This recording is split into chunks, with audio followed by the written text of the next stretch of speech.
محبت بھری ہوگی، وہ قیمتی انسان ہے۔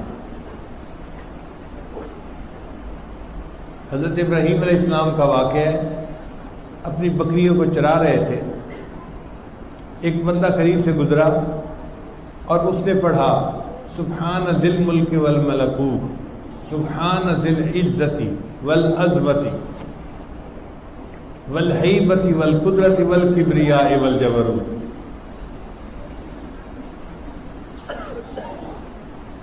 اب اس نے جب اللہ تعالیٰ کی تعریف اتنے اچھے انداز سے کی تو ابراہیم علیہ السلام کا دل مچل گیا، کھڑے ہو گئے، اے بھائی ذرا اللہ کی تعریفیں اور کر دو۔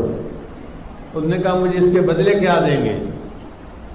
بھئی آدھا ریوڑ آپ کا، آپ ایک دفعہ کہہ دو۔ اس نے پھر کہہ دیا، پھر دل مچل گیا، اللہ یہ آپ کی تعریفیں کرتا رہے اور آپ کا خلیل آپ کی تعریفیں سنتا رہے۔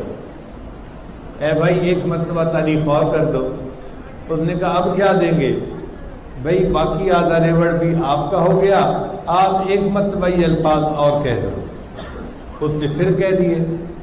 اب دل اور مچل گیا، یا اللہ ہوتی رہے ثنا تیرے حسن و جمال کی، آپ کا یہ بندہ آپ کی تعریف کرتا رہے اور آپ کا خلیل یہ تعریفیں سنتا رہے۔ اے بھائی ایک مرتبہ یہ تعریف اور کر دو۔ اس نے کہا اب تو آپ کے پاس کوئی جانور ہی نہیں دینے کے لیے، تو اب مجھے اس کے بدلے کیا دیں گے؟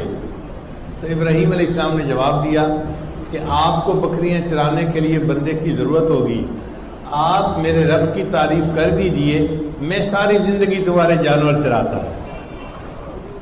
تو جن کو اللہ سے محبت ہوتی ہے وہ اس طرح اپنے آپ کو اللہ پہ قربان کر دیا کرتے ہیں، پھر نماز پڑھنا مشکل نہیں ہوتا۔